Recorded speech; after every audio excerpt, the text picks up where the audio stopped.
Добрый вечер, дорогие наши зрители. Мы сегодня начинаем наш очередной видеоблог.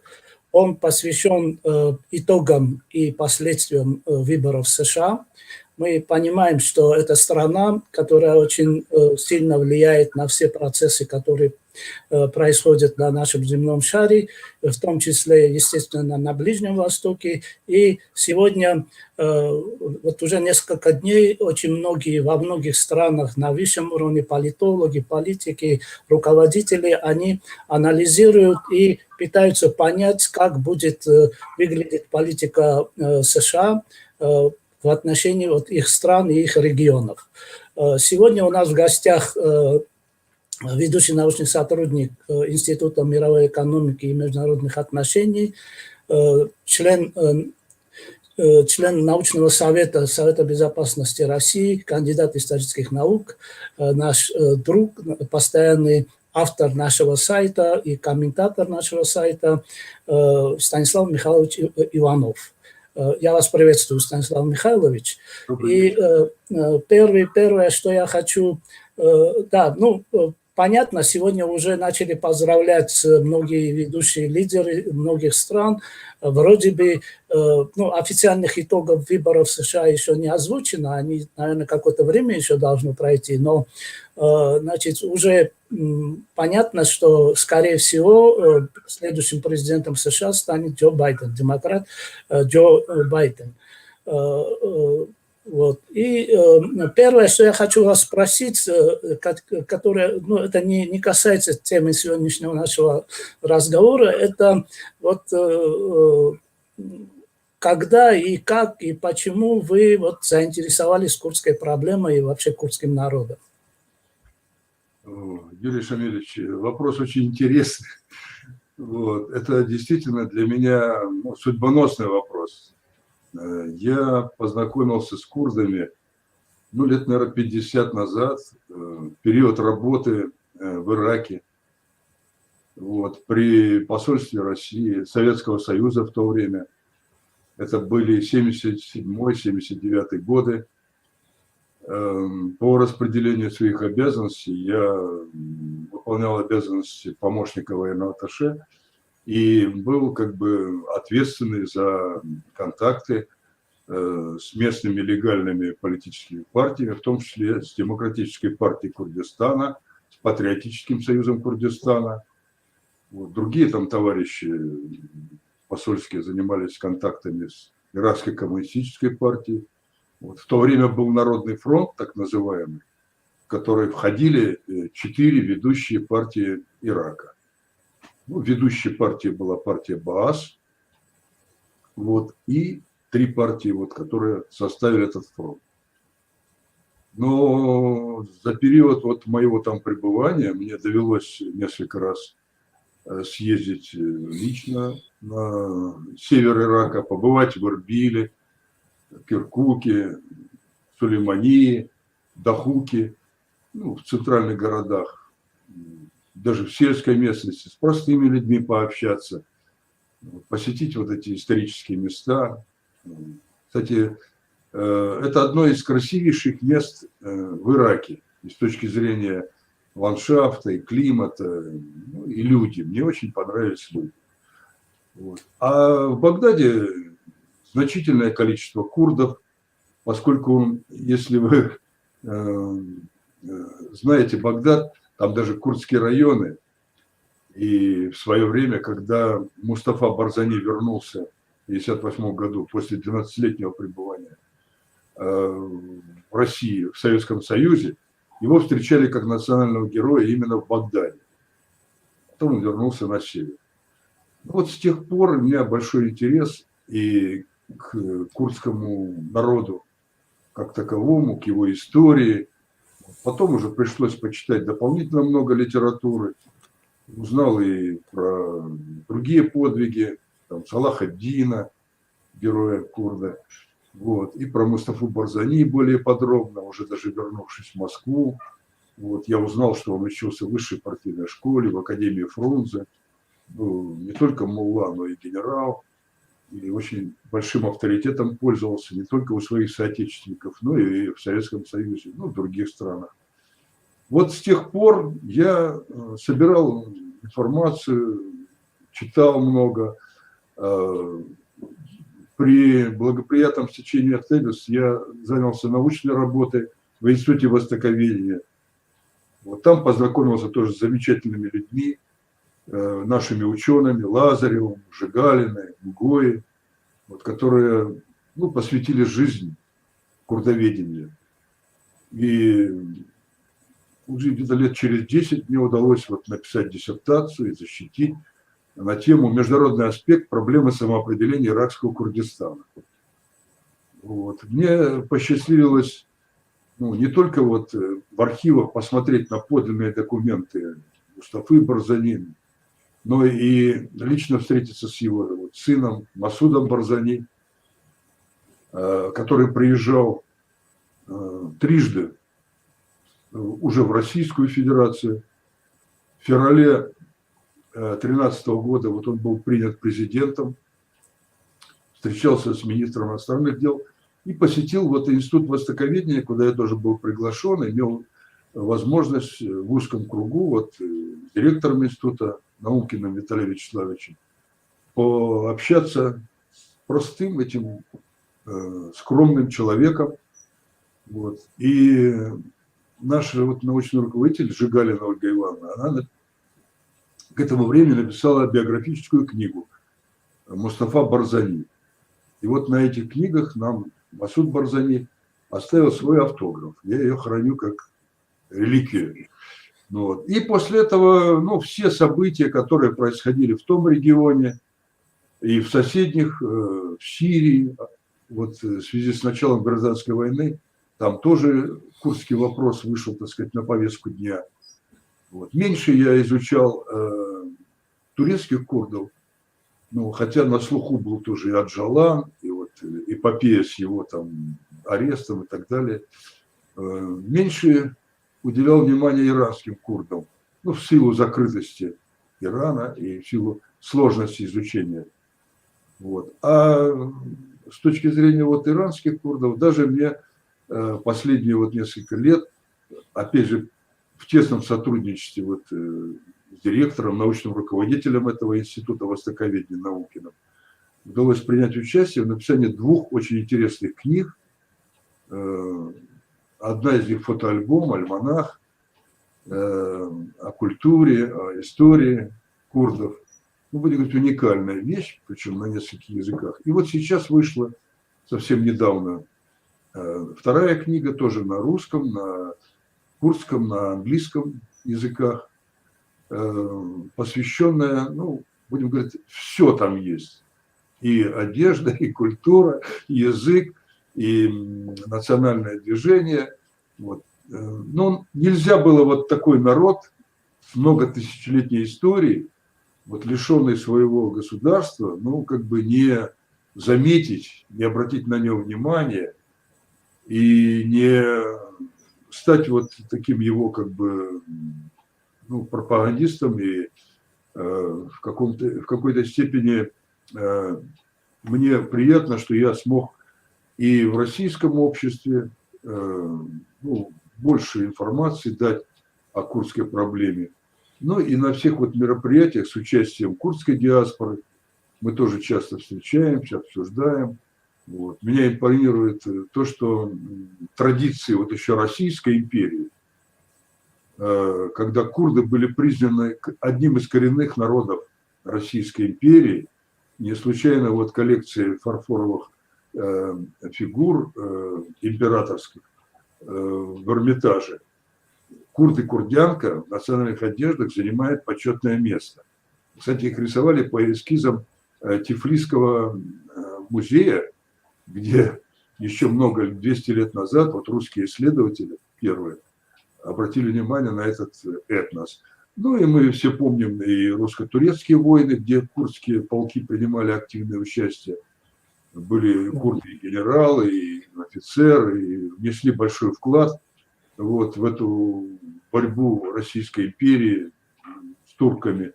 Вот. Дальше мы помним хорошо и участие курдов в Великой Отечественной войне, несмотря на то, что они, как и другие малые народы, подверглись там депортациям, тоже пострадали в период вот сталинизма. Но, тем не менее, часть из них все-таки приняла активное участие, и 3 из них были удостоены высокого звания Героя Советского Союза, и сотни, там, если не тысячи, награждены орденами, медалями. То есть курды – это, с одной стороны, неотъемлемая часть российского общества, а с другой стороны, это часть мировой культуры, мировой истории. Вот под таким углом мы ее, знаете, освещаем. Станислав Михайлович, знаете, я знаю, что в некоторых кругах вас даже называют, что вы больше, чем курд. И вы, я думаю, гордитесь вот этим названием. Была формулировка немножко не так сказана. Это один из радикальных таких баасистских идеологов, по-моему, сирийских баасистов, на одной из конференций прервал мое выступление и сказал: господин Иванов хуже, чем курд. Для меня это было как, наоборот, приятно услышать, что вот даже противники курдской проблемы, противники вот как бы национального движения курдов, вот считают вот так. Но все нормальные люди, вот те же арабы, мне же довелось много работать с арабами, они относятся вот к курдам как действительно к мужественным воинам, храбрым воинам, толерантным. Вот чем отличаются курды, в отличие вот от тех же арабов? У арабов, если он, допустим, суннит, так он уже шиитов на дух не переносит. И наоборот. А у курдов, нет такого вот, говорится, ненависти к другим конфессиям, к другим, что ли, национальностям. Они в мире живут в дружбе. И с ассирийцами, там у них ассирийцы, армяне, туркоманы, теми же арабами, как с суннитами, так и с шиитами. И вот еще что хорошо, вот что толерантны. А это сейчас очень важно, вот в условиях международного терроризма, в условиях вот этого радикального ислама. Смотрите, что сейчас в Европе происходит, в той же Франции, в той же Австрии, да и в России время от времени, вот эти ячейки игиловские и так далее. А курды как раз вот, во-первых, нельзя не упомянуть их вклад в победу над ИГИЛ, ведь, по сути дела, на земле основную тяжесть на себя приняли курды, курдские пешмерга. Люди, как в переводе пешмерга, это идущие на смерть или смотрящие в глаза смерть. И вот они своими, так сказать, жизнями защитили эту цивилизацию и в Ираке, и в Сирии. В то время как вот международная коалиция понадобилось 65 государств. Но они в основном бомбили, там, с воздуха прикрывали и так далее. А на земле воевать некому было. И сирийская армия, и иракская армия регулярная, они ведь от этих нескольких десятков тысяч джихадистов разбежались. Сотни тысяч, огромные армии, бросили самое современное оружие, танки, бронетранспортеры, гаубицы, и разбежались. И курдам пришлось вот чуть ли не с оружием времен Первой мировой войны защищать вот нашу цивилизацию с этого направления. И за 2-3 года вот в основном вот их вклад неоценим. Это мировое сообщество. Да, должно видеть.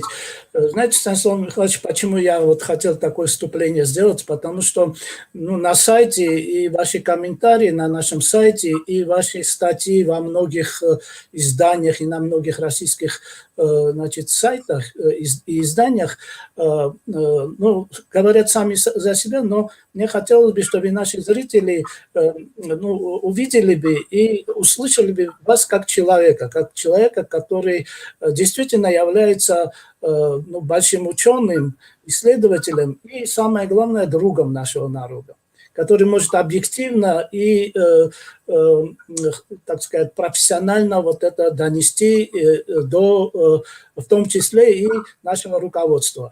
А сейчас я хотел бы перейти непосредственно на тему нашего сегодняшнего видеоблога. Как мы сказали, выборы прошли, скорее всего, избранным президентом станет Джо Байден, демократ. Мы знаем, что ну, на наших глазах проходила политика, какую политику на Ближнем Востоке и в отношении курдов придерживался Трамп, Дональд Трамп. Ну, как мы знаем, его предвыборной и потом в его политике вот сквозила такая позиция, чтобы увести американские войска там, с Афганистана, там, с Ближнего Востока и сосредоточиться на внутриамериканских делах. Но потом, видимо, его консультанты, его советники, они немножко скорректировали вот эту позицию. Во время президентства Трампа как раз прошел знаменитый исторический референдум, и мы видели отношение, какое было. Я просто хотел бы, не забегая вперед, вот как бы вы могли бы спрогнозировать, хотя прогнозы, это, как говорят, вещь не такая уж хорошая, неблагодарная, как бы вы могли бы спрогнозировать политику США в отношении в целом Ближнего Востока, учитывая то, что там вот арабо-израильские вот отношения как бы складываются с турками, там у них значит, не совсем гладко, с Ираном тоже мы видим, какая ситуация была во время правления президентства Трампа в Сирии. Ну, так мы сначала вот хотел бы от вас услышать общую оценку, общий прогноз, а потом мы, наверное, остановимся конкретно на каждой стране отдельно. Ну, если действительно допустить, что Джо Байден избранный президент и будет утвержден, и посмотреть, ну, хотя бы вот в принципе, какие могут быть изменения по отношению к Ближнему Востоку, к курдской проблеме, то, ну, вот вы уже отметили, все-таки Трамп взял курс на то, чтобы сосредоточиться в основном на внутренних проблемах США и по возможности свернуть свое присутствие, военное присутствие в тех странах, где он посчитал, ну, напрасная трата денег. Все-таки здесь он как больше коммерсант, как бизнесмен выступал и, ну, посчитал, выгодно-невыгодно, допустим, США вкладываться, ну, в тех же курдов. А мы знаем историю отношений США вот, и отношения к курдской проблеме, или с курдами. История знает много, как говорится, приливов и отливов. Когда было выгодно Соединенным Штатам Америки, они использовали курдов в своих интересах. Когда они считали, что курды свою задачу выполнили и можно от них отвернуться, они отворачивались. Вот, и мы прекрасно знаем вот события накануне свержения Саддама Хусейна, когда курдов, по сути дела, спровоцировали на восстание, те же американцы. А когда курды восстали, их оставили один на один с теми же ВВС, там, с артиллерией, авиацией и так далее, Саддама Хусейна. И большие жертвы понесли тогда курды. То есть политика США на протяжении последних нескольких десятков лет, она была непоследовательной. Не было какой-то такой вот, ну, даже вот преемственности президента. Правильно вы заметили? Уходит президент, и мы всегда ожидаем. А вот как новая администрация, ну, будет относиться к курдам. Но в данном случае, я думаю, что хуже уже не будет. Поскольку Трамп действительно в какой-то мере и референдум не поддержал, вот, и в Сирии, по сути дела, дал возможность Турции, вооруженным силам Турции, войти не только в административный район Африн и изгнать оттуда курдов, но и дал возможность оккупировать несколько районов на северо-востоке Сирии. Там тоже есть плацдарм, вот между Рас-аль-Айном и соседним городом. Вот. Я уже не говорю об этой 10-километровой полосе, которую патрулирует совместно с Россией. То есть здесь, конечно, Трамп, будем говорить, немножко отступил и надежды курдов не оправдал. Ни в Сирии, ни в Ираке до конца. Вот такая у него была политика на сворачивание. Но осталось как бы количество там войск или количество военнослужащих, необходимое для защиты интересов США. Ну, те же вот нефтяные месторождения в Сирии и так далее. Вот там американцы.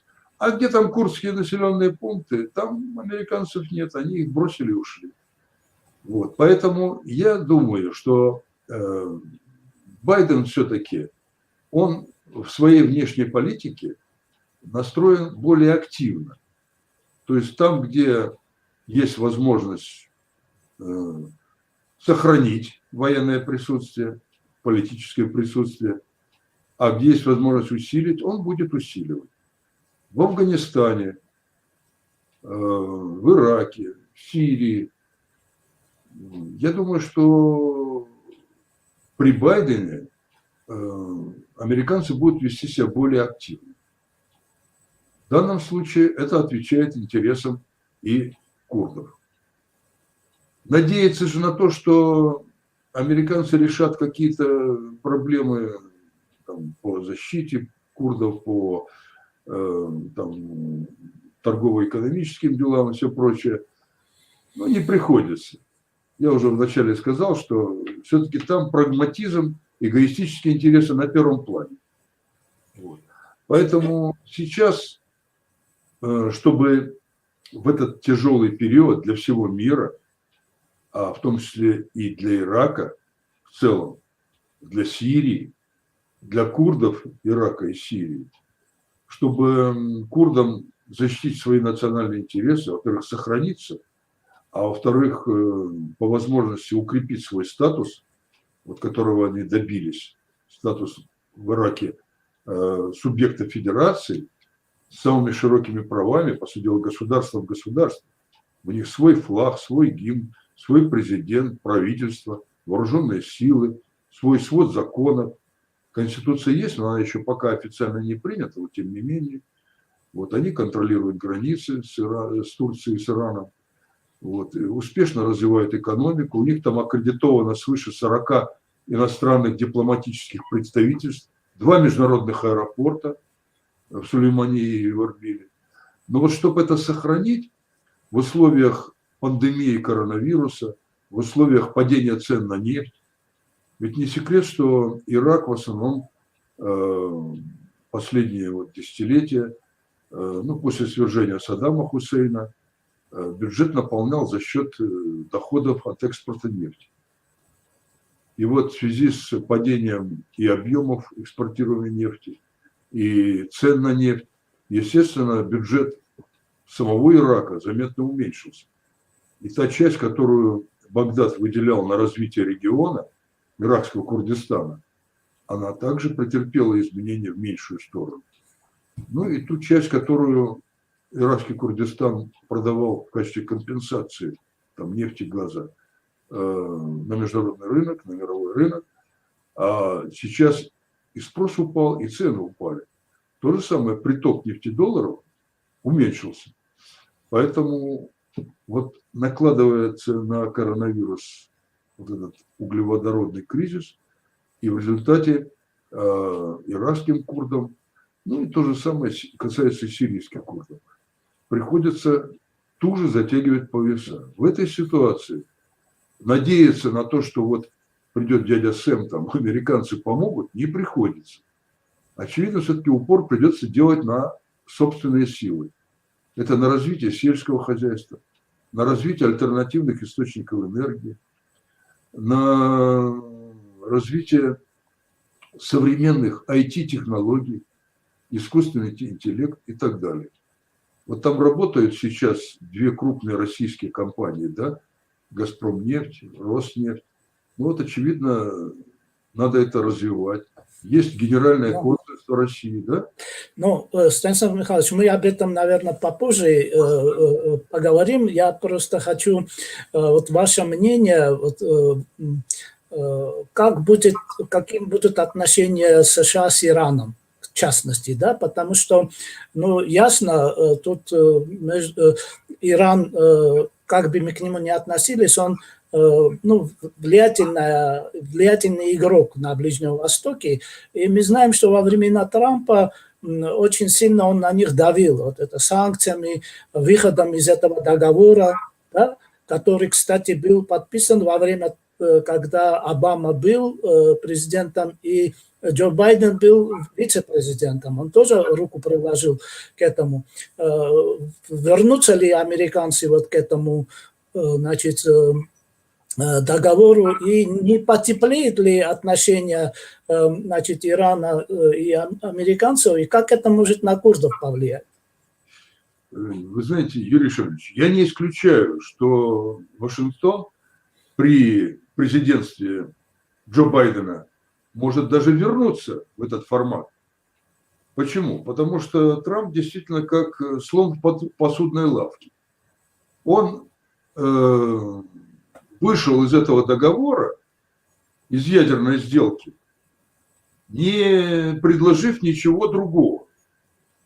Аргументами у него были основные какие? Иран развивает свою ракетную программу, Иран осуществляет экспансию шиитскую в регионе, там, где союзники США, ну вот на Персидском заливе и в целом на Ближнем Востоке, где имеются вот эти шиитские общины, в Йемене, там, ну, в той же Сирии, алавиты.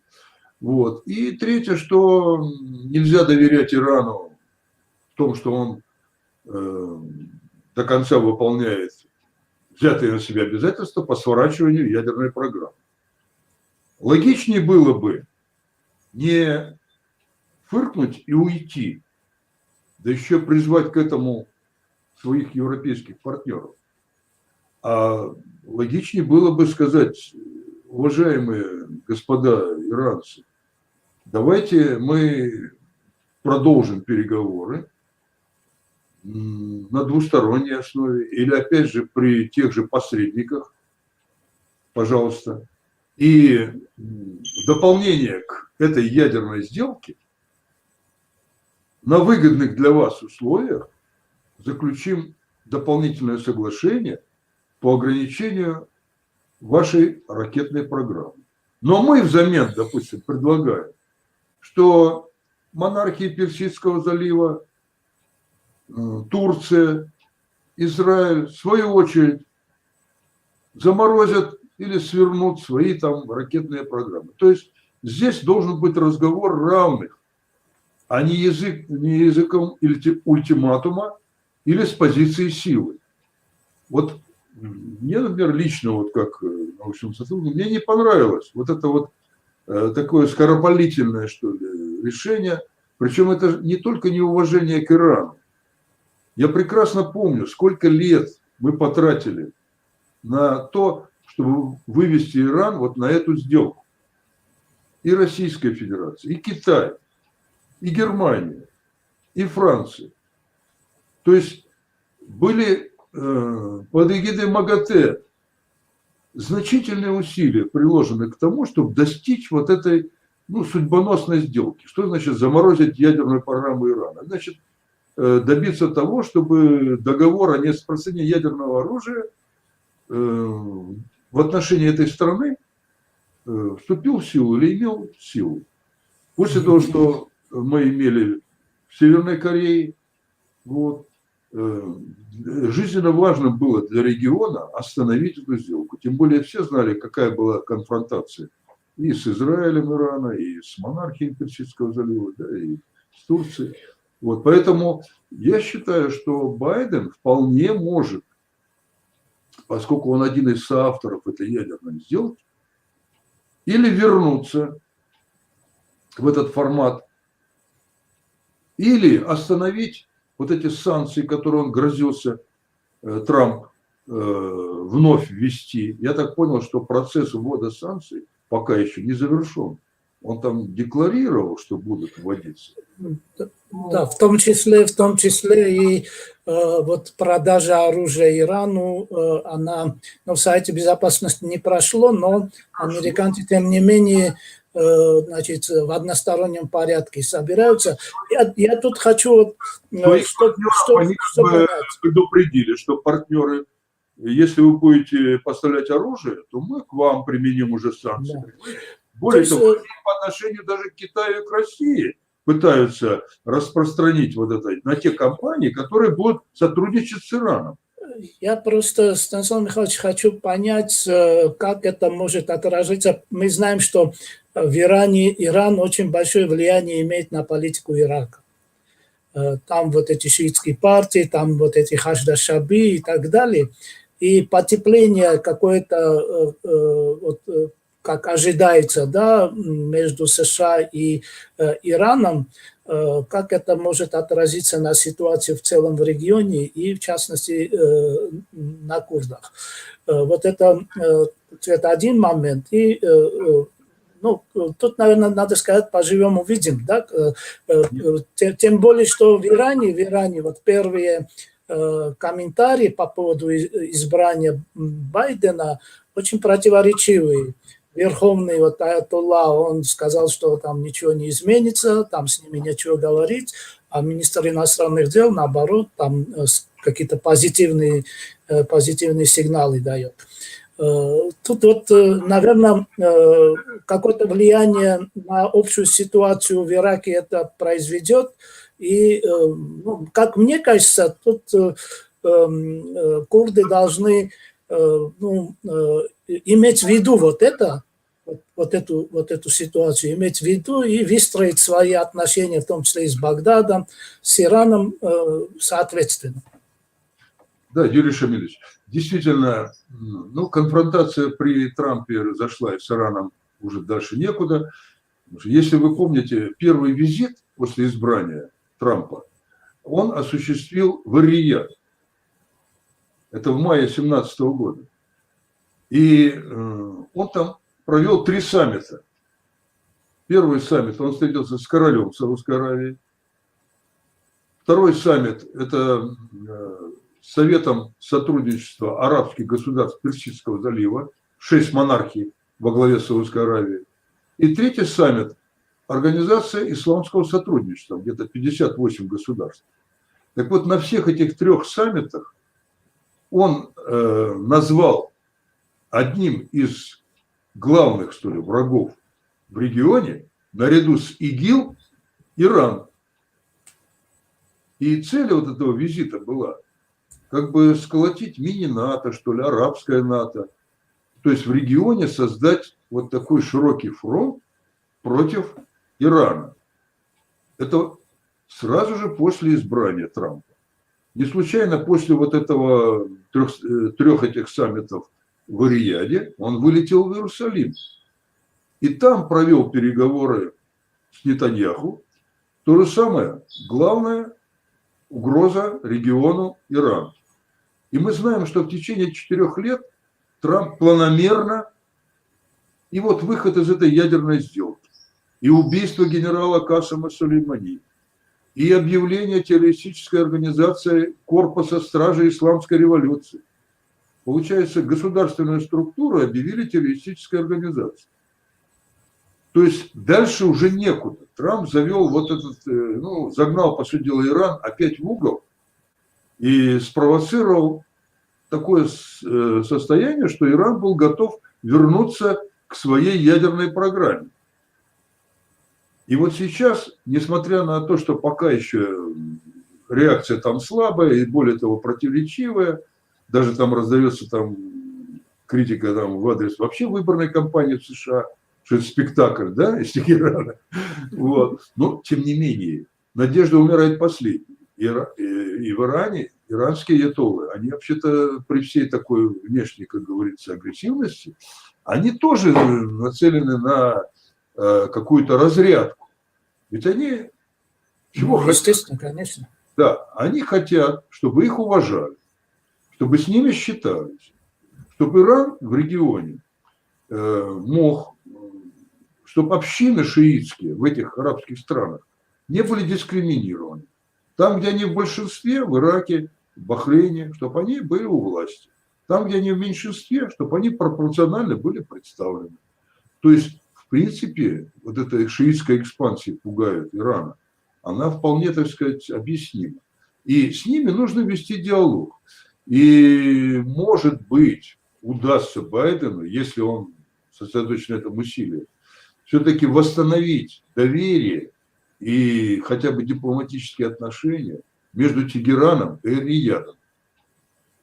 Если монархия Персидского залива, вот, которая возглавляет этот суннитский блок, с Ираном как центром шиизма мирового, смогут хотя бы наладить дипломатические отношения, торгово-экономические, тогда можно обсуждать следующие этапы.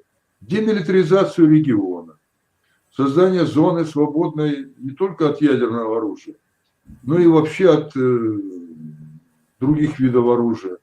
Та же система вот ПРО, которую навязывает Трамп региону по типу Европро.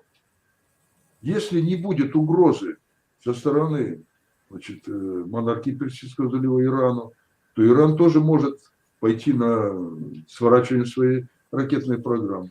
А что касается конфронтации застарелой Ирана с Израилем, ну это скорее, понимаете, в области политики, идеологии, но вот такого конкретного противостояния, ну, у них и нет общей границы, чтобы там Иран напал, знаю, сколько государств пройти, чтобы дойти до Израиля, да, у него таких и средств пока еще нет.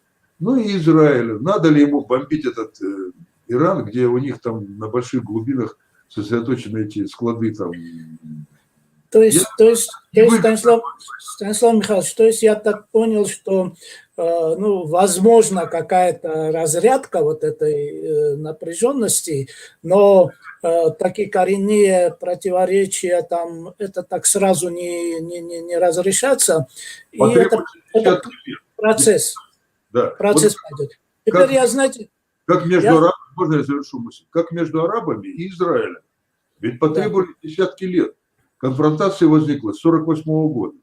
Это, конечно, надо признать, что это довольно такое сильное достижение администрации Трампа. Вот это, наверное, продолжится вот этот... Да, одно из немногих достижений, когда Объединенные Арабские Эмираты, Бахрейн, по сути дела, признали Израиль, установили с ним дипломатические отношения, создали условия для налаживания в полном объеме торговых связей с Египтом и Иорданией. То есть, будем говорить, антиизраильский на арабском направлении прорва. Я думаю, что можно со временем создать такие условия, что и Иран согласится сотрудничать вот, в этом направлении. Но для этого должны быть какие-то встречные, я говорю, уступки, и взаимовыгодные, и для Ирана, и для палестинцев. Понимаете, Трамп делал вот как-то односторонне. Вот признать Иерусалим столицей Израиля. Вот там какие-то одни шаги в сторону, допустим, Израиля. Так нельзя, так не делается. Надо, или вот, допустим, вынудить Иран прекратить свою ракетную программу. А встречные шаги?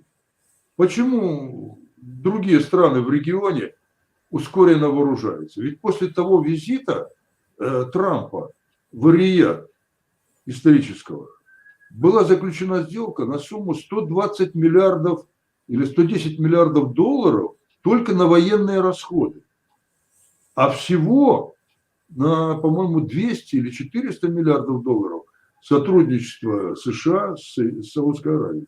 Да. Да там армия такая, будем говорить, не может... Кстати, Станислав Михайлович, мне кажется, что вот эта нормализация отношений Израиля с арабскими суннитскими государствами, она, ну, так сказать, она выгодна и в том числе и курдам. Ну, конечно, вот, Юрий, потому что... откуда взялся ИГИЛ, если так разобраться? Что такое ИГИЛ? Были ячейки Аль-Каиды в Ираке. На базе этих ячеек Аль-Каиды, кстати, многие эти лидеры сидели в тюрьмах американских, прошли там дополнительное образование, потом вышли, тот же Аль-Багдади. И возглавили борьбу ИГИЛ. Почему? Потому что эти же монархии Персидского залива по каналам спецслужб, через неправительственные фонды, исламистские всякие, оказали им помощь в борьбе с вот так называемой шиитской экспансией. Ага, раз Иран пытается влиять на правительство Ирака, ну, шиитское, они демократическим путем избрали, но поскольку большинство, там 65% шиитов, то, естественно, правительство шиитское. И Иран усилил свои позиции. И в соседнем государстве, в Сирии, за счет поддержки алавитов, ну, родственной ветви, как они считают в Тегеране, Асада. Вот это напугало вот этих монархов, что не дай бог у них в странах шиитские общины, вот на том же Бахрейне, 2/3 населения шииты. Или в Саудовской Аравии, восточная провинция, это полностью шиитская. На границе с Йеменом есть шиитские племена. И это их напугало. И они в ответ, ну пускай не по правительственной линии, но вот через свои неофициальные эти источники начали финансировать это исламское государство. Вот откуда оно появилось. Вот откуда терроризм пошел. Значит, они в ответ на распространение шиитской идеологии, они решили вот этих, я даже не назову их ваххабитами, это какие-то отмороженные радикальные исламисты, у которых ислам это как прикрытие. Скорее всего, это просто бандиты, террористы под черными флагами. И вы смотрите, они создали халифат.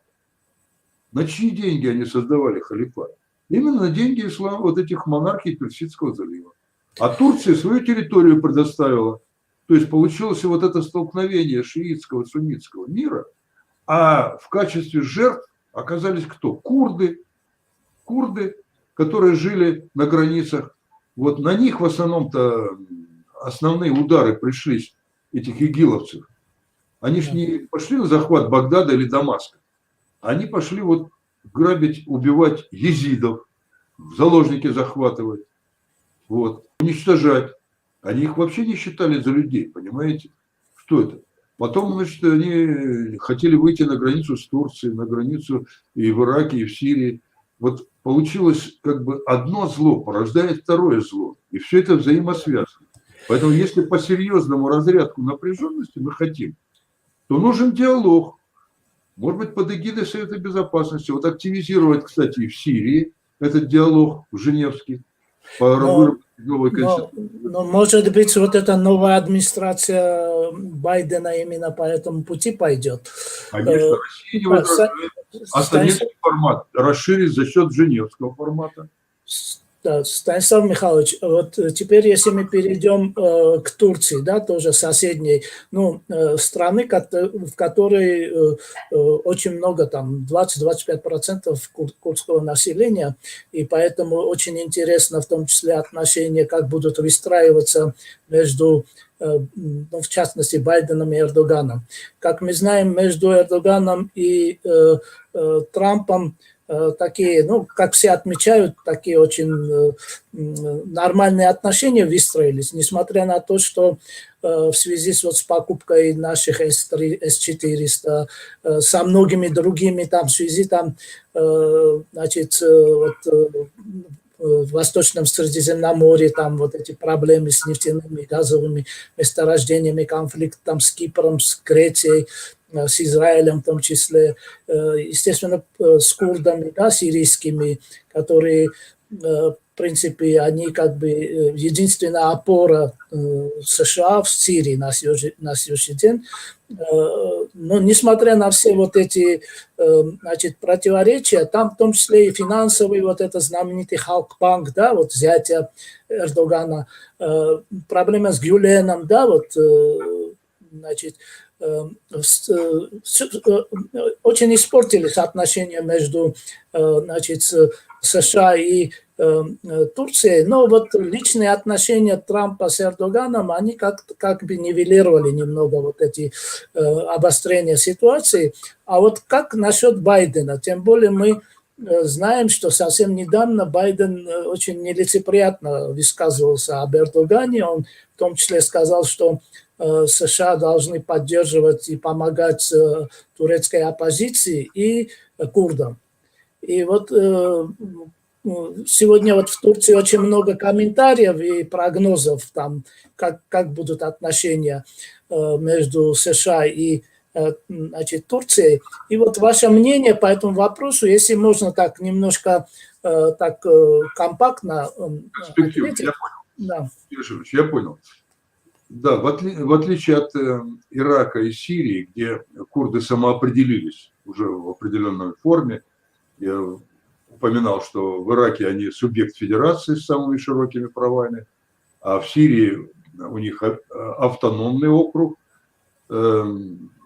Плюс, вот вы говорите, американцы делают ставку на курдов, не только. Там и племена вот арабские, суннитские, так называемые Заефратия, восточного берега реки Ефрат, они также входят в этот демократический альянс и являются тоже союзниками США.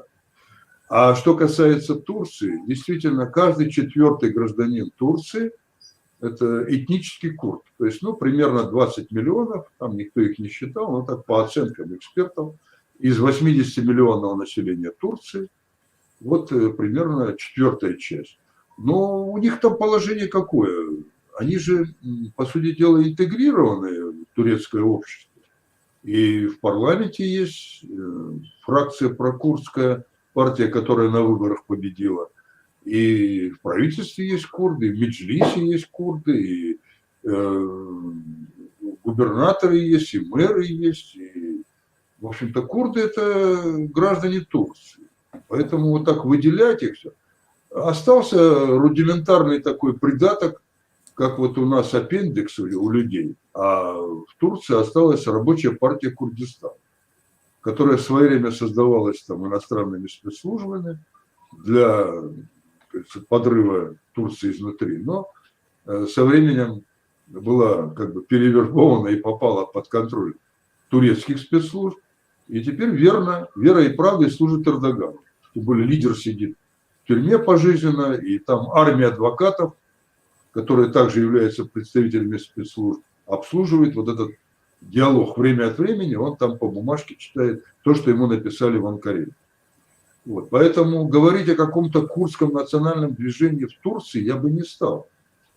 Его как такового вот сегодня нет. Есть эти мальчики, девочки, которых обманным путем заманили в горы Кандильские, они там бегают с автоматами, там начиная с 14-16 лет, и их там используют в своих интересах для того, чтобы можно было карательные акции проводить на севере Ирака и Сирии. Вот. Есть какие-то функционеры, большей частью этнические турки, которые возглавляют это РПК. Создаются какие-то непонятные молодежные движения по типу серых волков, называются там мстители Курдистана, ястребы Курдистана, соколы Курдистана. Какие-то теракты проходят, когда нужно Эрдогану, но потом практика показывает, что никаких судебных процессов нет. Ни одного этого мстителя не арестовали. То есть все показывает на то, что это продукция турецких спецслужб. И, в общем-то, широкого такого движения в Турции, ну, за национальные права, там, как там раньше, язык, культуру, там, даже тот же Эджалал, он уже давно снял лозунг курдского самоопределения. Он выступает за какую-то там монархистскую, как он, конфедерацию народов Ближнего Востока, ну, вообще какой-то конгломерат, так? Вот. Поэтому, ну, Байдену там, курдам турецким помогать-то особенно нечего. Другое дело, вот по линии культуры, там, ну, чтобы язык был, там, образование на курдском языке, чтобы не было там, как говорится, репрессий каких-то по национальному признаку. Но это все Европа делает. Евросоюз очень активно в этом направлении работает, тем более у них у самих и турок, и курдов больше, чем достаточно. У них та же проблема, и те же курдские организации, и они там и рэкетом занимаются, и контрабандой занимаются. Кстати, чем занимаются и здесь, вдоль границ Турции, Сирии, Ирака, вот эти РПК. Они обложили кандильских этих пастухов рэкетом, и наркотики, и оружие, и, ну, короче, это уже давно превратилось в какую-то организованную преступную группировку, которая вредит курдскому национальному движению и в Ираке, и в Сирии, и в самой Турции. Про Иран я не беру, там отдельная история, хотя там тоже отдельные элементы этого есть. Поэтому я думаю, что Байден будет, конечно, проводить, в отличие от Трампа, более жесткий курс ближе к европейскому, вот, к Евросоюзу. Потому что Евросоюзу тоже многое не нравится. Не случайно вот этот процесс принятия Турции в ЕС затянулся, видите, на десятки лет, там уже больше 50 лет. И одно из требований – это вот уважение курдских меньшинств. Должен быть, там же не только курды наибольшие, так сказать, а там есть еще и черкесы, и те же армяне, там, и крымские татары. В принципе, меньшинств там достаточно, греки. Вот. Я думаю, что вот так отдельно, что ли, курдскую проблему в Турции Байден муссировать не будет. Но вот в сторону демократизации государства, в сторону там светскости, то есть возвращения, может быть, к Кемалю Ататюрку, ну, хотя бы заморозить вот этот процесс исламизации. Ведь Турция зеленеет на глазах. Не случайно же вот в эти годы, когда исламский халифат создавался, десятки тысяч джихадистов через территорию Турции со всего мира, ну, с той же Европы, из тех же Соединенных Штатов Америки, ехали туда на джихад. И девочки ехали 16-летние на секс-джихад, и мужчины ехали, и белые ехали, и арабы ехали, и негры ехали, все ехали. Мы там кого только не видели, да? Интернационал. Но Турция была плацдармом. Ну и что там говорить? Вот сейчас Израиль недоволен. В Стамбуле есть представительство Хамас. Мало того, что там представительство Хамас, как Израиль считает, террористической группой, у них еще и паспорта турецкие, международные. Они с ними разъезжают по всему миру. Вот здесь, очевидно, Байден вот с этим, он будет вместе со странами Европы единым фронтом оказывать давление на Эрдогана в плане вот именно демократизации общества, в плане соблюдения вот таких общепринятых каких-то норм. Ну и не надо забывать, что Турция является флангом, южным флангом НАТО. И ей отводится, кстати, роль не просто там, защищать форпоста НАТО, но и хранилище ядерных боеприпасов. Там около 50-60 ядерных боеприпасов. Там есть американские военные базы, даже Инджерлик. Там отводится роль интеграции Грузии, Азербайджана, Украины. Это и совместные учения, и перевод на натовские стандарты вооружений, маневры. И вот что мы сейчас видим в Карабахе. Вмешательство, получается, Турции на стороне Азербайджана в этот конфликт. То есть здесь, конечно, у Байдена есть много работы, но курдская проблема не будет превалировать в повестке дня. Понятно. А вот сейчас, если мы перейдем вот к теме вашей научной, так сказать, научного интереса, это Ирак и курды, да? Вот очень интересно получается, ну, я свое личное мнение выскажу, вот политика США в отношении Ирака, и в частности иракских курдов, мне кажется, американцы заинтересованы, чтобы курды там были бы сильными, влиятельными, но независимость курдов их не устраивает, это не в их интересах, потому что они через курдов хотят, так сказать, иметь рычаг влияния в Багдаде. То есть если курды отделятся, независимость получат, тогда они теряют Багдад, он отходит к Ирану. Вот, не знаю, я правильно рассуждаю или нет, вот ваше мнение. Вот здесь точно, я с вами солидарен, поскольку две главные причины, почему вот итоги референдума, где 90% населения, что не только курды, но и армяне, туркоманы, ассирийцы, те же езиды, курды, которые проживают на самой территории иракского Курдистана и сопредельных территориях, так называемых спорных, 90% высказались за независимость. 92. 92. Но чтобы реализовать вот это волеизъявление народа, правильно сказал Масуд Барзани, это может быть даже дело не только наших сынов, но дело наших внуков окажется. Потребуется десятилетие. Почему? Ну вот две основные причины. Одну вы уже назвали. Тем же американцам невыгодно вот сегодня расчленение Ирака, ну, есть такой проект на 3 части. Южная. Кстати, этот проект в свое время Байден предлагал. В коридорах Госдепа, там, в коридорах ЦРУ, да, где-то ему подсунули, но насколько он был реалистичен, я думаю, уже и Байден понял, что он больше вреда приносит не только США, но и региону, да и всем другим странам. Ведь там что получается? Создается шиитостан. Это вот южная часть, где живут шииты, ну, где-то ниже Багдада. Неджев, Кербела, Насирия, Басра. Там самое крупное месторождение нефти. Выход к морю, к Персидскому заливу. Но Багдад. Как делить Багдад? Это получается вторая проблема Берлина. То есть там живут и сунниты, и шииты, и курды, и туркоманы. Багдад город многонациональный. Как его делить? Его шиитам не отдашь, и суннитам не отдашь. Делать свободный город, но мы уже знаем, как с Берлином тогда танки ходили, все это делили его, так? Вот, дальше. Суннитостан. Значит, это нужно им тоже определиться, где там Тикрит, там Фалуджа, ну где-то там столицу надо. Дальше Курдистан. Но в отличие от Шиитостана, Суннитостан и Курдистан не имеет выхода к морю. Возникает проблема транспортных магистралей.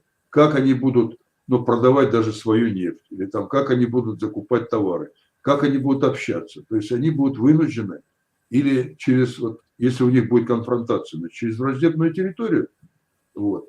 Дальше. Как среагирует Иран и Турция, Сирия? Они уже среагировали на итоги референдума. Причем мы все помним как.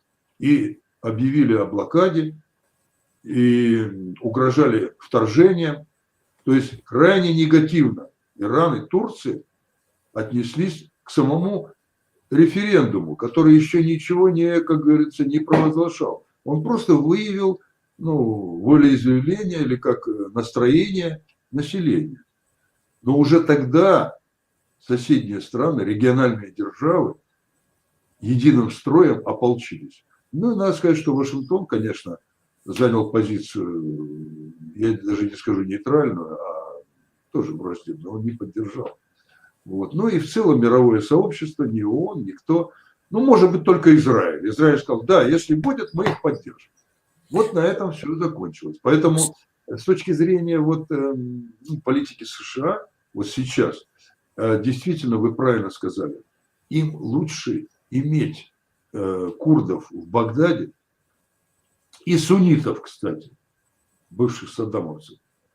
Лучше их иметь в Багдаде для того, чтобы уравновешивать вот это засилье шиитов в правительстве Ирака. И в какой-то мере быть заслоном на пути поглощения Ирана, потому что они прекрасно понимают, что если только будет шиитостан, это, как и вот сейчас большая часть Сирии, это станет плацдармом Тегерана. Иранские аятоллы установят там свой контроль. И с этого плацдарма будут угрожать, и смотрите, коридор образуется. Ирак, вот эта часть шиита, стан.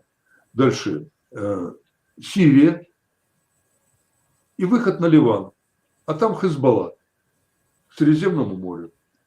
И граница с Израилем. Значит, они не только со стороны Ливана могут угрожать Израилю, но и со стороны Сирии. Вот. Это нежелательно для администрации США. Я думаю, Байден тоже не пойдет на ослабление своего влияния в Багдаде. Наоборот, они будут стремиться как-то уравновешивать Иран, уравновешивать, что-то ему противопоставлять.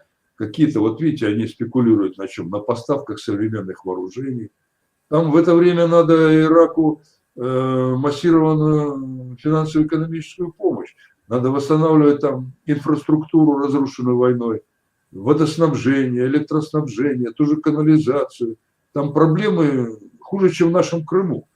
В общем-то, страна лежит в этом самом, нуждается в модернизации. А в это время туда на миллиарды долларов F-16. Куда они будут летать? Кого они будут бомбить? Вот эти десятки или там сотни оставшихся игиловцев, которые разбежались. Вот. Дальше. Опыт есть уже. Буквально несколько лет назад американцы закачали туда сколько оружия. Оно было брошено, оно досталось тем же игиловцам.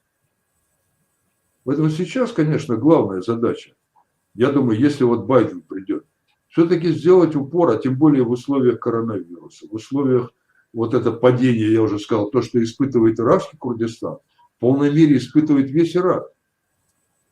Источники доходов упали, народ на грани голода, надо что-то заменять. Огромная армия чиновников, они не получают зарплату месяцами.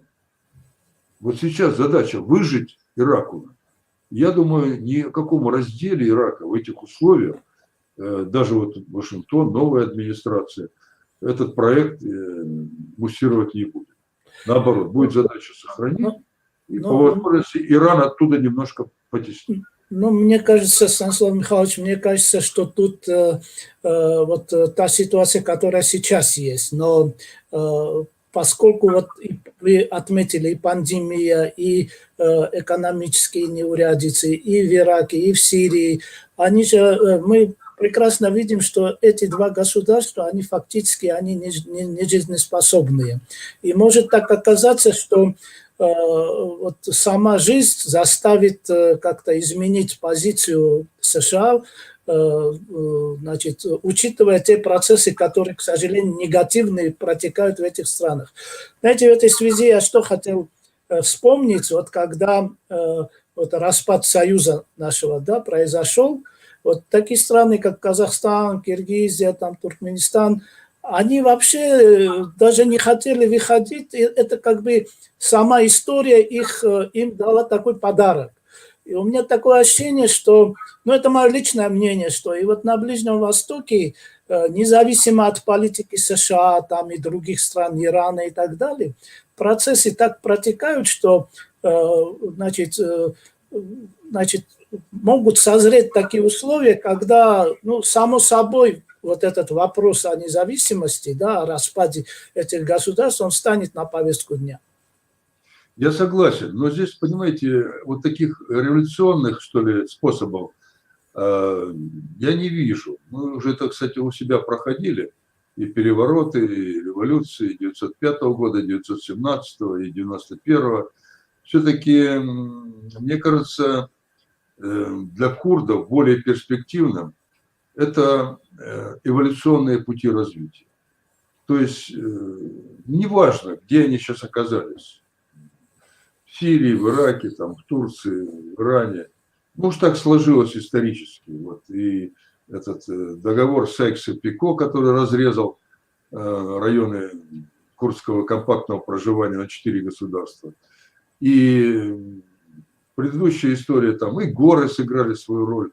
Между племенами они затрудняли общение.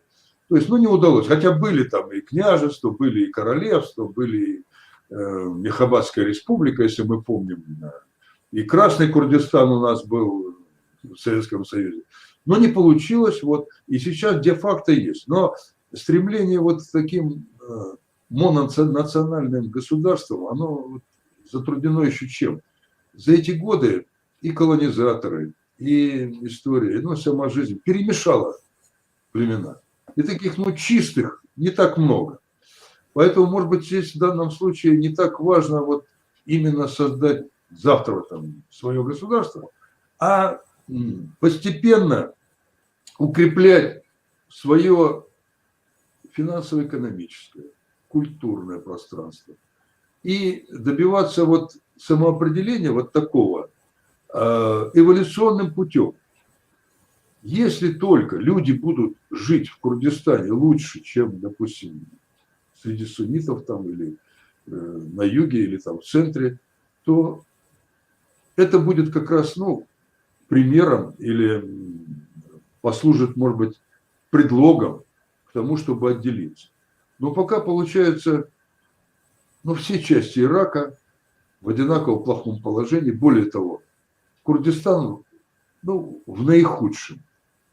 Не секрет, что центральное правительство последние 2-3 года задерживает и финансирование Пешмерга, и финансирование региональных властей, и вот учителей, врачей и так далее.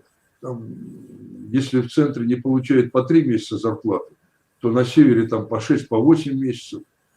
То есть вот в этих условиях отделяться, ну, не исключая опять тоже финансово-экономический коллапс. Поэтому сначала надо добиться какого-то, ну, стабильности, финансового благополучия, развития, вот я уже упоминал, современных технологий, сельского, чтобы регион был самодостаточный. Когда он будет самодостаточный, когда у него будут, ну, все необходимые атрибуты, вот к тем, что я назвал административным органам, еще будет и финансово-экономическая база. Тогда можно реально ставить вопрос вот, о взаимоотношениях. Ну и не обязательно вот именно вот отделиться, границу там, пограничников поставить, а может быть, ну, будет какой-то конфедерация, там, статус будет, может быть, ну, даже соседних государств, но без границ, как вот в Европе.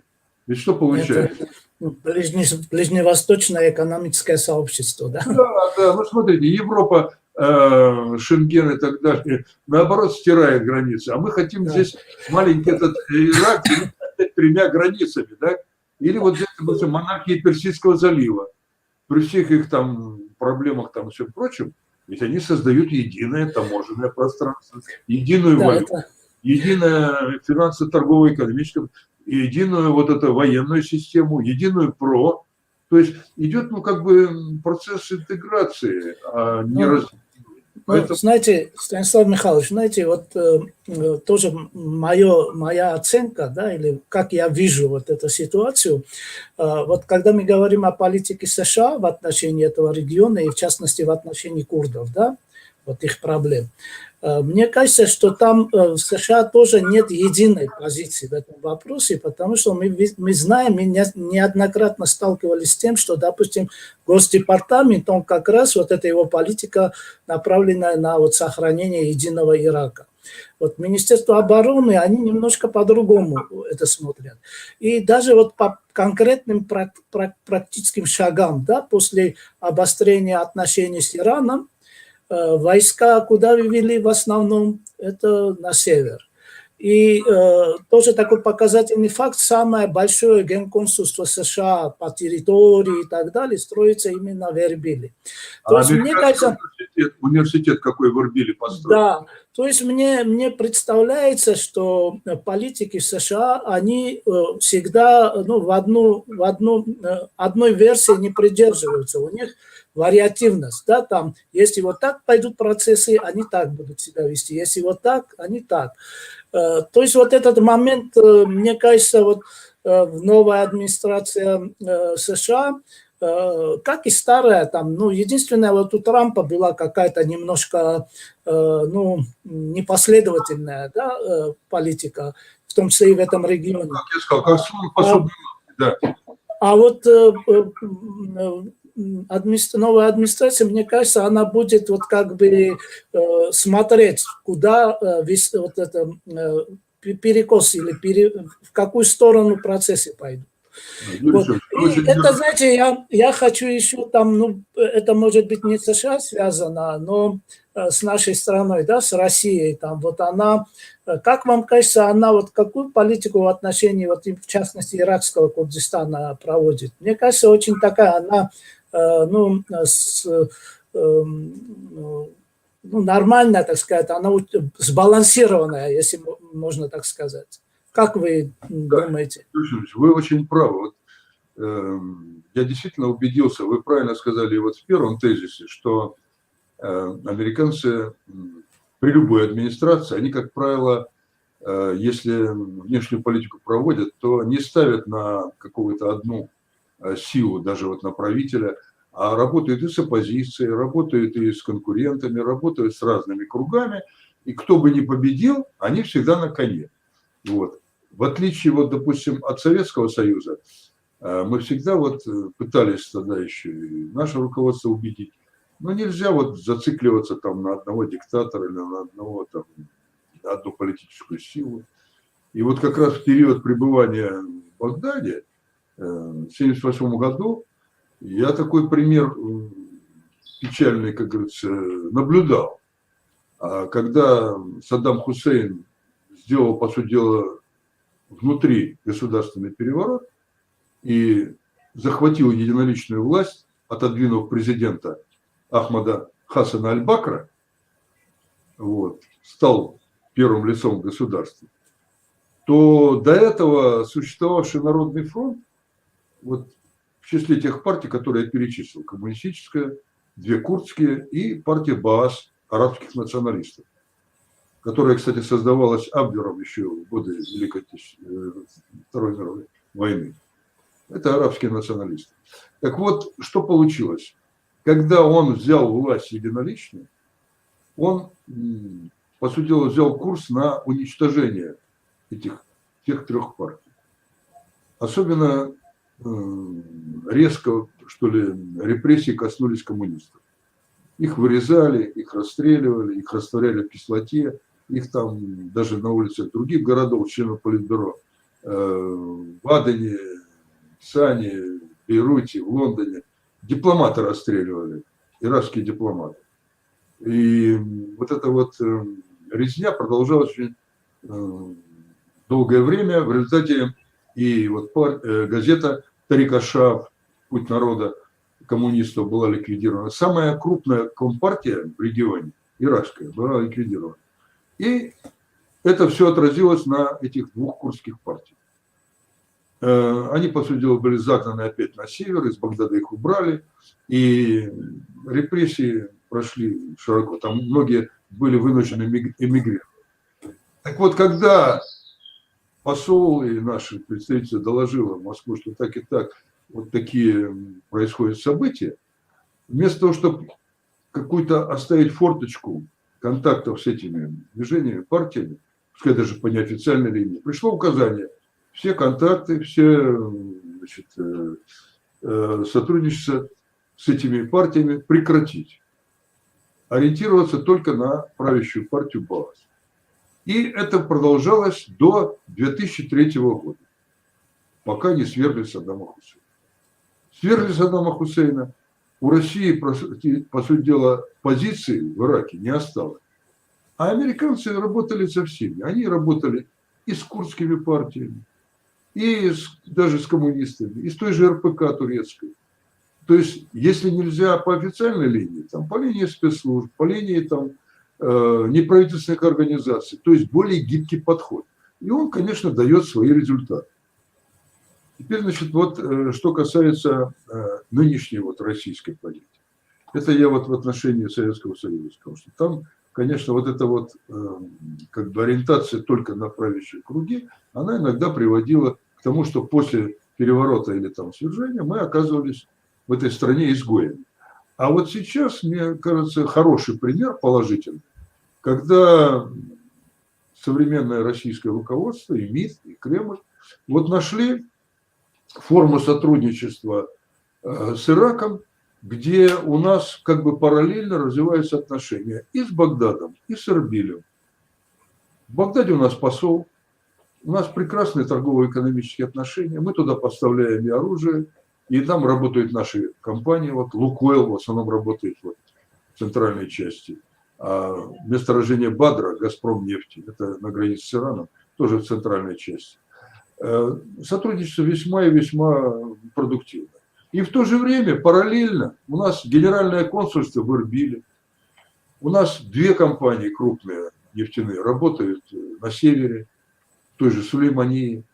Вот. И получается, что мы, не нарушая законов Ирака, в тесном взаимодействии согласуем основные свои шаги с Багдадом и в то же время имеем возможность и направлять курдских студентов на учебу вот, в институт Губкина, вот, и строить там свои объекты, и выпускать вот эти замечательные книги про курдов. По сути дела, мы первооткрыватели.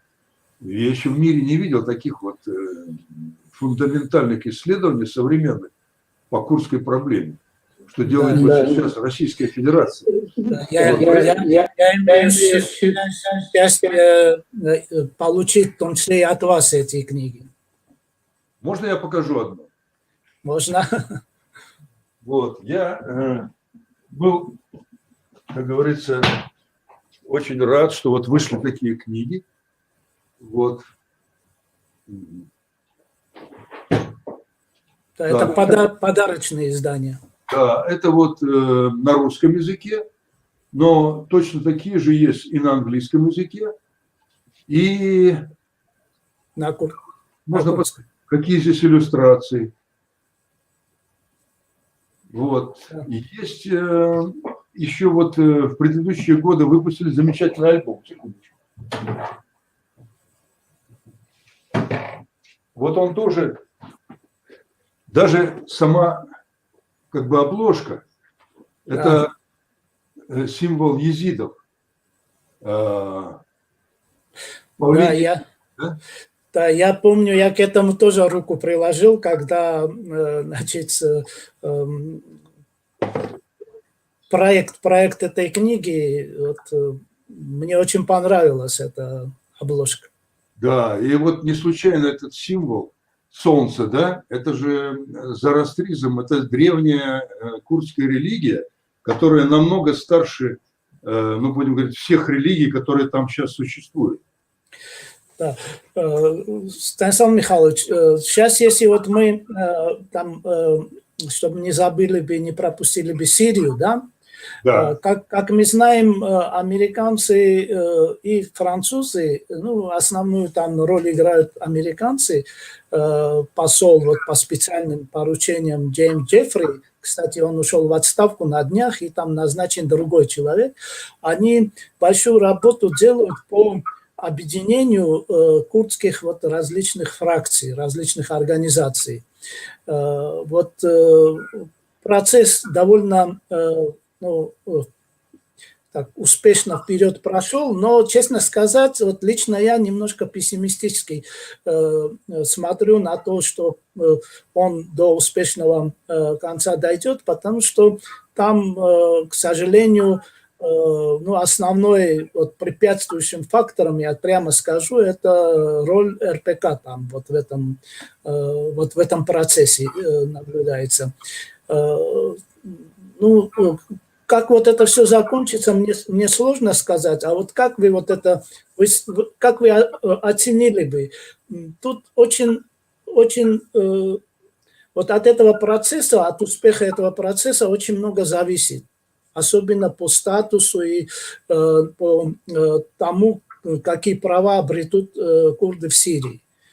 И тут, вот я же говорю, тут это влияние, фактор США очень важен. И как вы думаете, вот новая администрация Байдена, она продолжит вот этот процесс?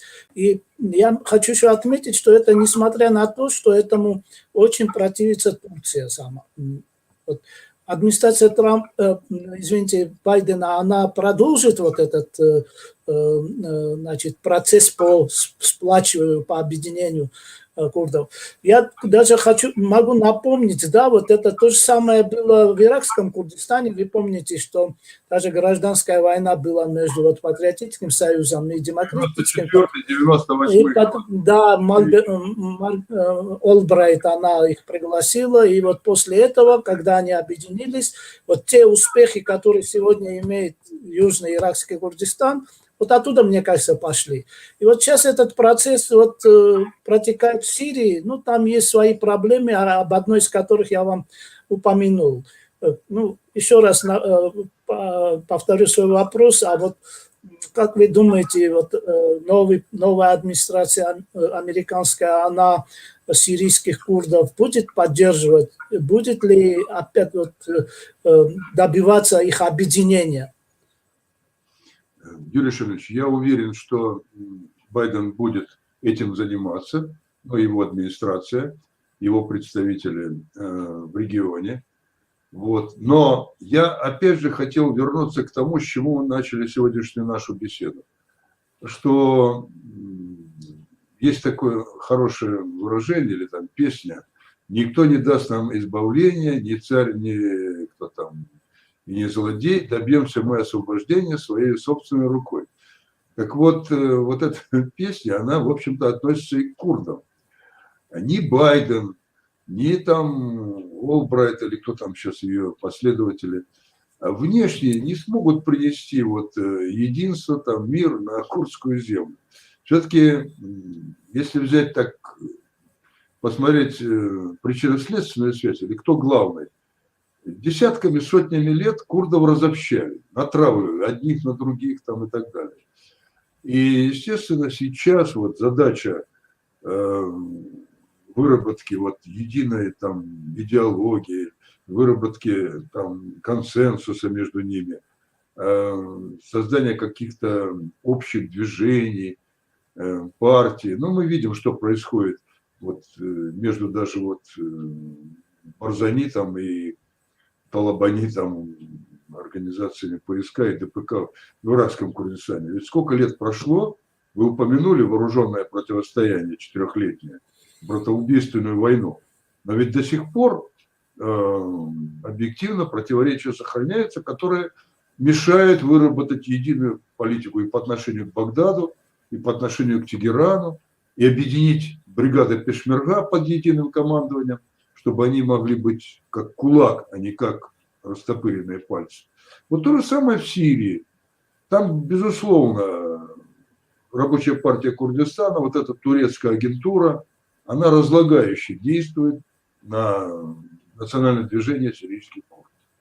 И, конечно, любое участие США, а может быть даже и России, вот сейчас наши там патрулируют на севере, по вот налаживанию вот диалога с курдами, и межкурдского, и курдов с окружающими, так сказать, да с тем же Дамаском. Все равно одно дело там идти сдаваться и там подать ниц, а другое дело вести диалог, переговоры какие-то, правильно?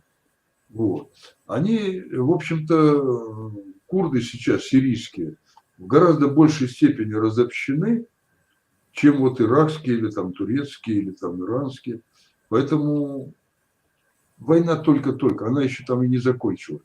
Там еще тысячи этих джихадистов во временных лагерях. Их нет сил даже охранять, их надо кормить, охранять там, обеспечивать. Сейчас коронавирус. То есть, ну, будем говорить, район на грани гуманитарной катастрофы. И в этих условиях единственное, что может спасти – объединение. Вот Курдский национальный совет, партия Демократического союза, ну и там более мелкие какие-то есть партии. Вот им бы, конечно, объединиться под единым зонтиком, дистанцироваться от этих лозунгов, от этих флагов РПК и закрепить вот тот статус, который они создали, автономии. И с этих позиций продолжать диалог и с Дамаском, и, может быть, даже и с Анкарой, а почему нет, и с российскими войсками, и американскими администрациями. Вот. Но надеяться, что кто-то придет со стороны, их объединит, ну, самое доброе там пожелание со стороны, оно, не имея поддержки или воли политической снизу, от самих курдов. Вот. Мне кажется, уже настало время и иракским курдам, и сирийским курдам, да и турецким тоже, вот, признать деятельность РПК вот такой провокационной, подрывной, и по возможности дистанцироваться от этих функционеров. Вот, и создавать какие-то новые формы движения. Вот Рожава, самоуправление, да? Там же то же самое. Сила в чем? Там не только курды, там и ассирийцы, и армяне, там и арабы, да? Там местные жители участвуют. Там есть пропорциональное участие всех местных жителей, правильно? В этой администрации. Так же, как в этих вооруженных силах, которые создали вот на восточном берегу Ефрата. И курды там, ну, курды составляют основную силу, но в то же время есть и арабские племена за Ефрате и так далее. Так вот эти надо межэтнические, межнациональные союзы укреплять. И на этой базе, конечно, курдам легче будет защитить вот те достижения, завоевания, которые они вот с оружием в руках, ценой больших жертв, завоевали за последние там 4-5 лет. Ведь получилось, что они были брошены, по сути дела, своими правительствами. И багдадским правительством, и правительством в Дамаске. Их бросили на произвол судьбы, на выживание. Но они показали жизнестойкость, способность к выживанию, создали органы самоуправления. В иракском Курдистане показали, как говорится, силу, и в отличие от Багдада, ведь они же не бежали, они оружие не бросали. Наоборот, они с самого начала встали там заслоном на пути этих исламистов. Так же, как и сирийские курды. Да еще здесь продемонстрировали взаимодействие. Турки не хотели пускать, но в конечном итоге пришла же там 1-2 бригады из Ирака под Кабани, Пешмерга.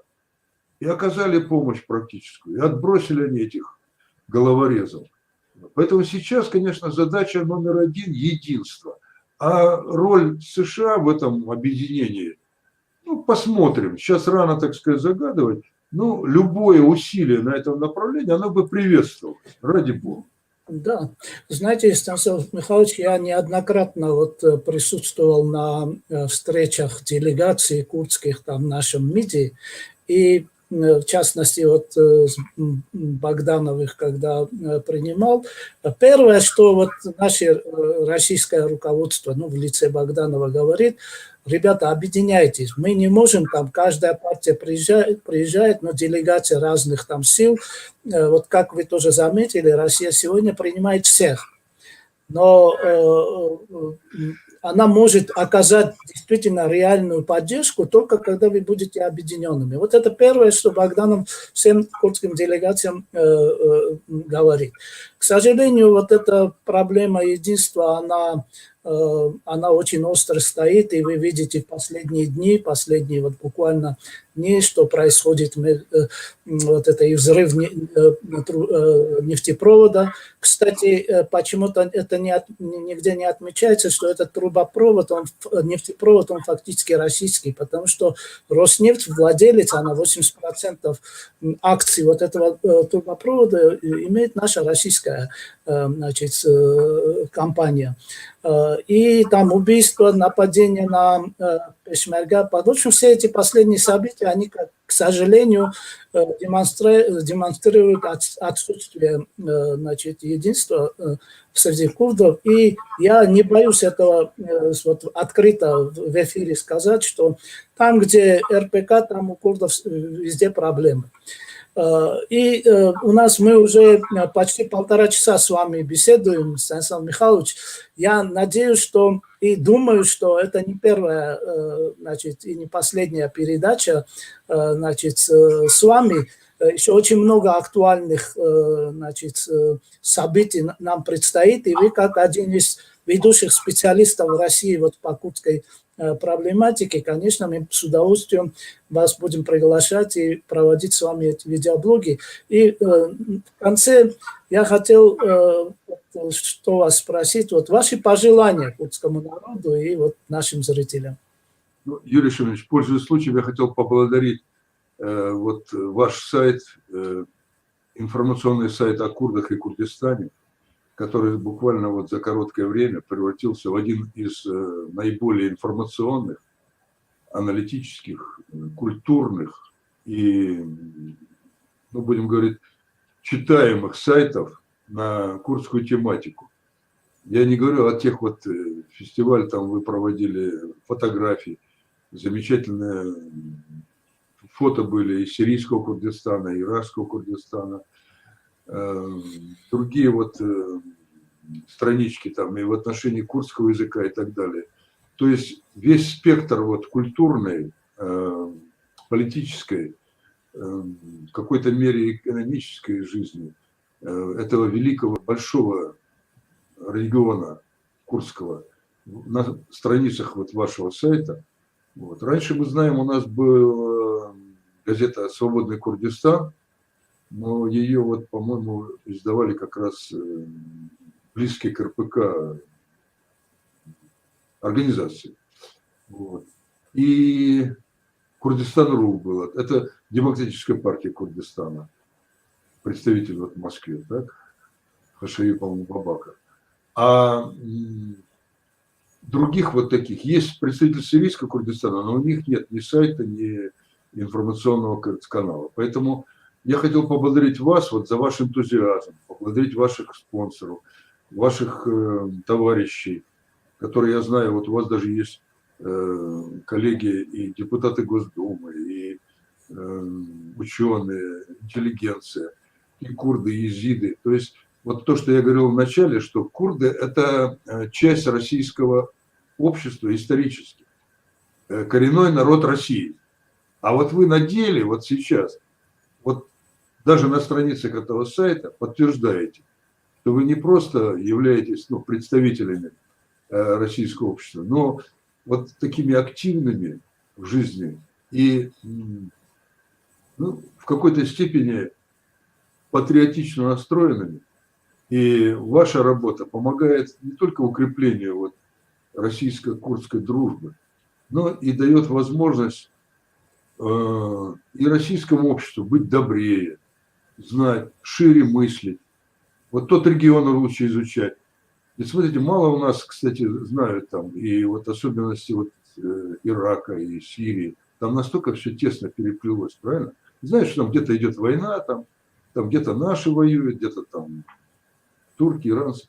А вот под углом вот именно роль значения курдского фактора.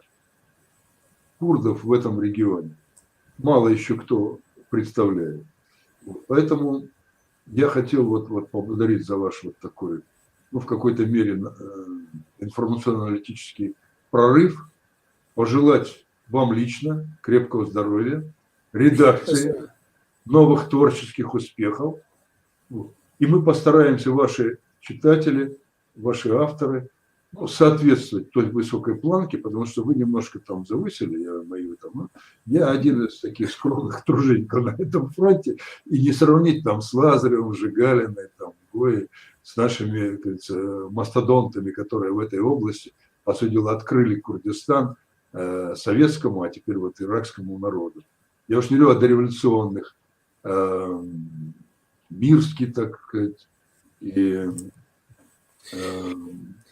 там Минорский, Арбели, Жаба, там, Никитин. Да. Это многие из них были там и путешественниками, и нашими консулами, военными атташе, которые рисовали курдов там, национальной одежды, создавали первые словари, которые положили начало мировому курдоведению. Поэтому вот ваш сайт, он как бы продолжает те добрые традиции еще вот со времен там наших 18-19 века Российской империи. И благодаря этому вот наши россияне, да и, я думаю, зарубежная аудитория получает возможность лучше ориентироваться в происходящих событиях. Ну что ж, спасибо еще раз, Станислав Михайлович. Я могу в ответ сказать, что спасибо за такую оценку нашего труда, нашего сайта. Конечно, мы сами знаем, сколько у нас там проблем и сколько там неполадок, но я могу сказать, что одним из успехов сайта является то, что у нас такой замечательный автор, как вы, глубоко знающий и любящий. Самое главное, любящий. Я питаюсь вашими информационными, как говорится, сообщениями и вашими интересными познавательными статьями о курдах, о их культуре, нравах, обычаях. И мне всегда очень, как говорится, пополнять. Учиться никогда не поздно.